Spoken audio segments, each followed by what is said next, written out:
Gagawa na lang akong table. Gawa ako ng table ng ah, product, prod summary.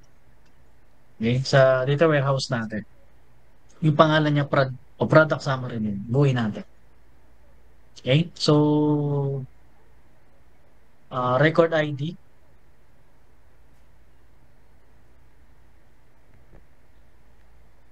ID. So, ito, gagawin ko na lang siyang serial. Then, record name, which is ito yung magiging product name. Okay, sabihin natin bar car, maximum 255. Okay, tapos record category, cut na lang. So, bar car na rin yan. Sabihin natin 255 na rin. Okay. So, tapos rec price. So, ito yung mga kailangan niya. Ito yung product summary na kailangan ko. Yung record name, record category, and record price. So, gagawa ako ng ganyan table. So, ito yung process kapag ginawa mo siya via meron tayong UI. Okay? Paano naman kapag naka-command? Diba? Paano kung wala kang UI? Ito lang yung nakikita mo sa entire ano. Kasi sabihin natin back-end at DBA ka, no, wala kang mismong UI sa database mo, ang pwede mo lang makita yung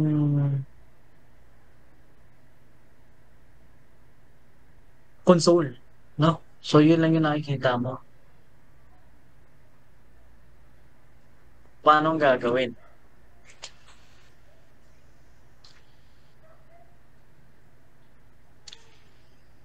Kung pagpalagay natin yung database na tawag nito, naka-implement ay MySQL, kailangan lang natin i-locate kung saan siya naka-install. So currently, kapag Windows Server, usually nasa CD some MySQL bin. Okay? Gets nila? Thumbs up sa naka-gets?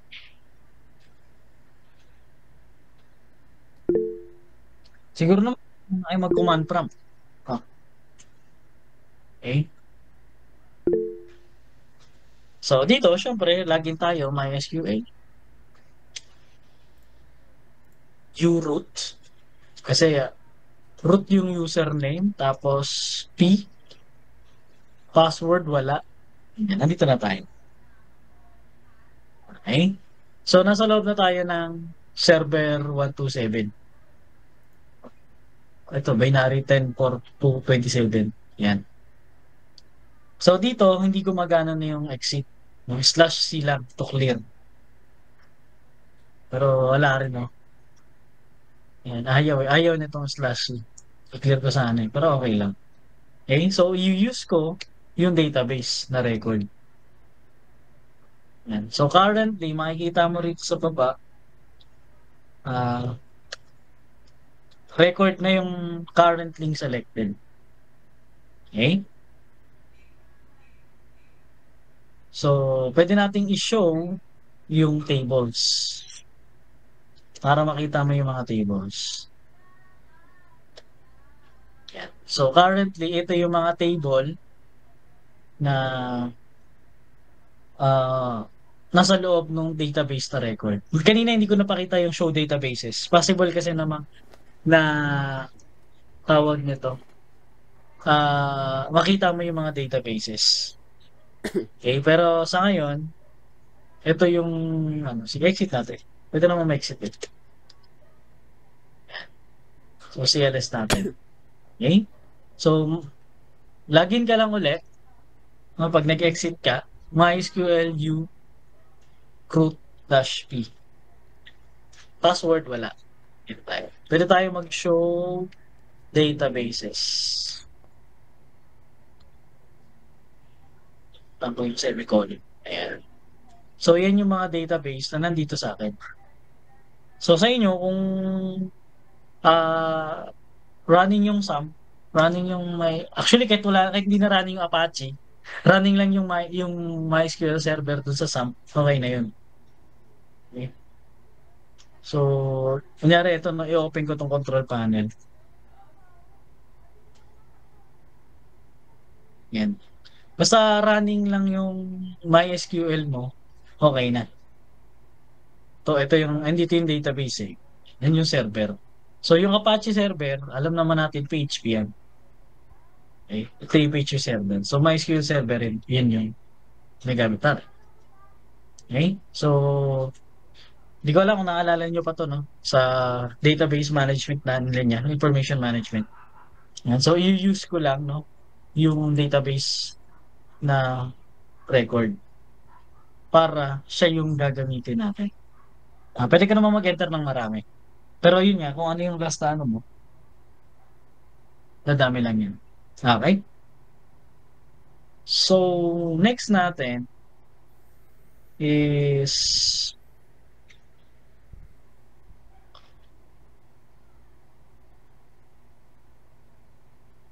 natin display table. Table yung ginawa ko. Yung display tables ba? Wala. Describe.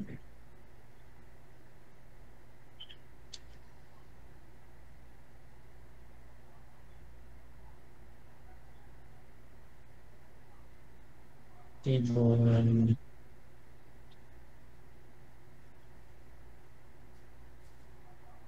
Hindi, maghanap muna ako ng table. Malimutan ko na eh. Show tables.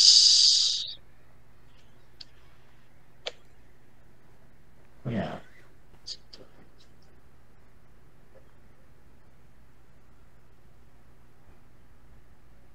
Tapos. Ayan. So, pag ginamit mo yung word na describe, it's followed by the table name, makikita mo yung composition nung table na gusto mong makita. So, kunyari, uh, describe, yung ginawa natin kanina, product summary. Product underscore summary. Nakakalimutan ko yung semicolon. Dapat may semicolon kasi. So, ito yung ginawa natin. Rec ID, rec name, rec category, rec cat, and rec price. Okay? So, ito yung mga kailangan nating table o ito yung mga columns na kailangan nating lagyan ng laman. Okay? So, meron tayong products dito tsaka categories. Okay? So, try nating i-describe yung products. Ayan. Dami. Okay? So, product ID, product name, category name. I think yun lang yung kailangan ko rito. Okay? Yung product ID, product name, and category name. So, try natin gumawa ng select. Select product ID,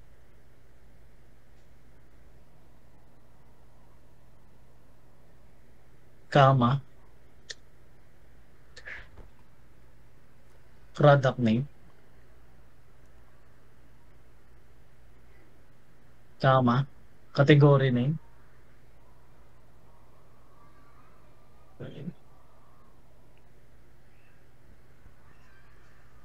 from products.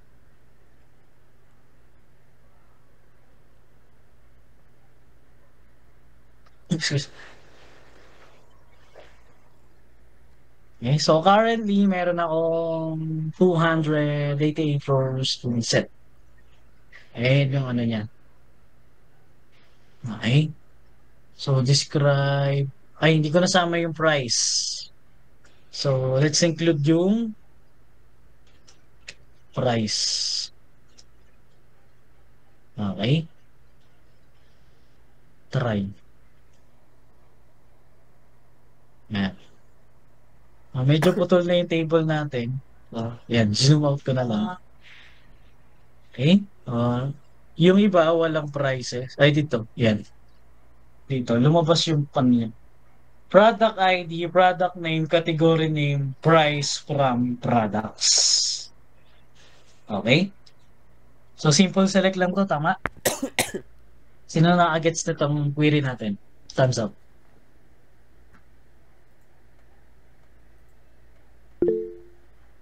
Okay?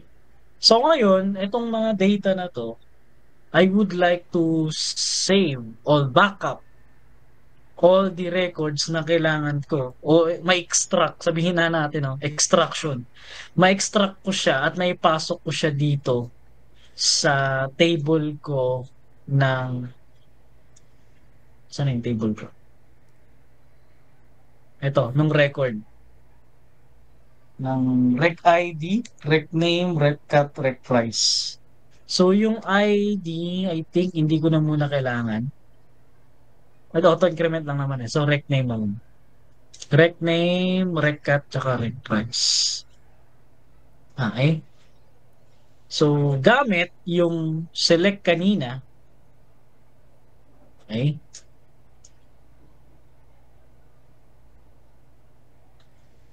Okay. So gagamit ako ng insert into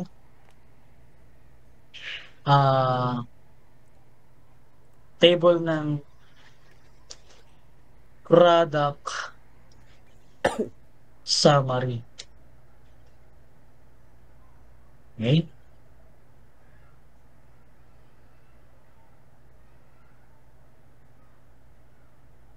You guys cannot may values. Sige, lagyan natin.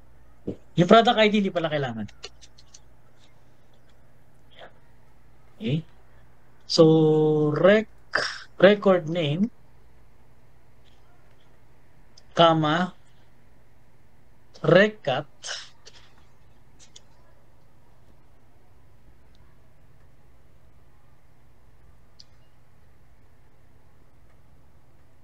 and rec price.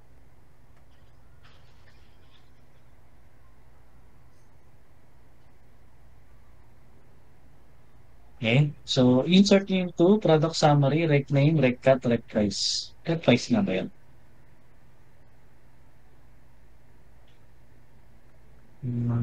Rec price, tama naman. Okay?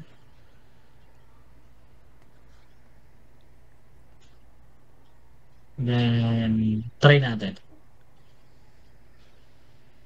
Okay? So, according dito, yung query ko daw ay 288. May affected daw ako na 288 rows. Yung records ko raw ay 288. Walang duplicate and zero warnings. So, according dito, pumasok yung laman. Okay, tingnan natin. Okay? So, ito yung ano natin. Ito yung records natin. And then, ito yung product summary. Nagkaroon nga siya ng laman. Okay? So, ito po yung sinasabi ko sa inyo na query migration o data migration. Okay? From yung insert na typical na alam natin, and then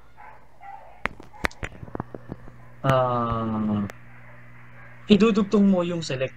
Okay? So, truncate ko muna. Tatruncate ko muna ulit yung product summary. Okay? Yung truncate is para ma-reset ko yung product. And tinruncate ko. At zero affected. Nawala. Diba? Yan. So, ganun yung truncate. Mawawala na yung laman. Okay? So, zero rows kasi hindi naman pala siya nag-insert. So, wala akong row na na-insert. Okay? So, what if sabihin natin, ang gusto kong laman lang nung product records is puro CPU lang. Okay? So, galing dito sa insert natin, we can just put a condition. Per category name is equals to CPU lang. Okay? So, 70. So, try natin ang select asterisk from product summary. So, ito yung nakita natin. Wala kang makikita ibang record dyan. Kundi, puro CPU lang. Based dito sa command natin. Gets?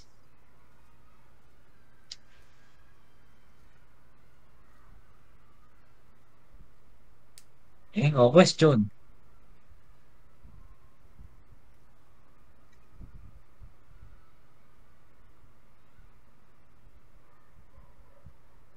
Question natin, dali.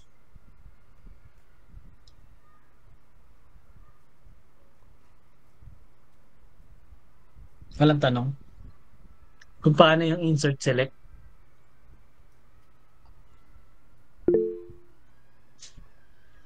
Wala. Oh, magagaling na talaga yung mga fourth year ko ngayon. Wala nang tanong. So, dahil dyan, ito yung magiging coverage ng exam natin. Okay? Bibigyan, nakaset up na yung database na gagamitin. Tapos, bubunot kayo ng instruction. Kung anong instruction yung mapunot ninyo, yun yung gagawin ninyo. Okay? So, pass or fail. Pag nagawa niyo yung instruction, pass. Pag hindi, fail. Oh, sorry sa fail. Okay? So, syempre, dahil marami kayo, may timer tayo, no? So, nakadepende kung ilang instruction yung gagawin mo sa oras mo. Okay? So, ibig sabihin, hindi kayo magpapare-parehas ng timer. Okay? So, individual naman yan. So, wala akong PA kasi kayo yung madalas PA ko. So, isa-isa kayo sa akin. Okay? Wala akong PA. Porcher kayo, hindi mo pwede mag-PA ibang porcher sa inyo. Wala. Ako lang mag-isa yan. Okay? So, hindi ko kailangan ng room. Pwede ako sa MIS. No? Tapos, isa-isa tawag. Yung hindi ko matatawag, hindi wala exam. Okay? So, suggest ko lang, aralin nila yung pag-create ng table using command kasi bawal gumamit ng UI. Okay? So, pag may create table, create kayo ng table. Siguro marunong kayo mag-create ng table eh. Via command. Create table name, data type, space, column name, data type, and so on. Eh, aralin nila mabuti. Okay? So, ano na natin is data migration. So, ito yung manual extraction and formatting ng data based dun sa requirement. So, yung requirement, yun yung instruction na mabubunot ninyo next week. Okay? Kung sakali naman na tayo ay magiging online, okay lang. Kasi, bibigyan ko pa rin kayo ng practical, screen record na lang. Okay? So, screen recording na lang. Pwede kayo magsabay-sabay. So, screen record na lang yung gagawin ninyo para yun yung isasabit nyo sa akin. Iba-iba naman ang tanong yan. Iba-iba yung mapupunta sa inyong tanong. Diba? Tapos may allotted time. So, doon sa screen record, makikita ko kung ilang minuto yan. Kung sakaling online. Okay? Online pa din next week. Pero, teka lang. According dun sa post ni Mayor kasi,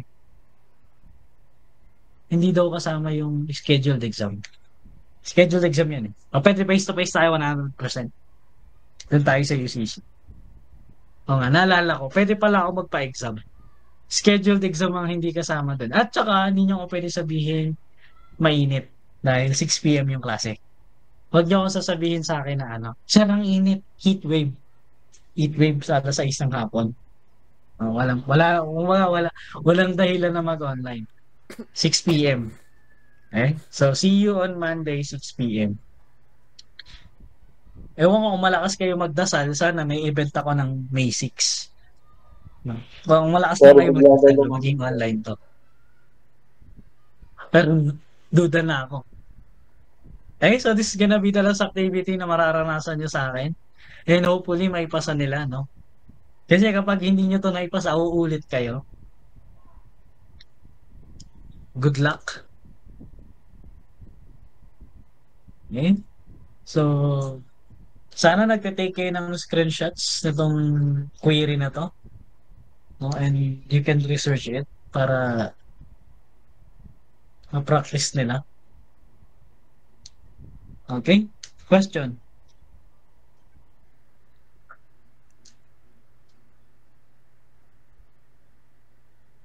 Wala na. So, bago kayo gumraduate, medyo uugayin ko naman kayo kasi pumitiks na kayo ng gusto eh. Ugayin lang natin ng konti. Okay? Sige. Wala na tayong tanong. See you next week and have a nice day. Stay safe. God bless. Thank you po, sir. Thank you po, sir. Thank you po, sir. Thank you po. Thank you po, sir. Thank you po. Thank you po. Thank you, sir. Thank you po. Hey, Andre, nasa ano ka na ba? Baka wala ka pa rin sa ano sa AIMS Paano ka gagraduate yan? Ay, lumabas na yata si Andre.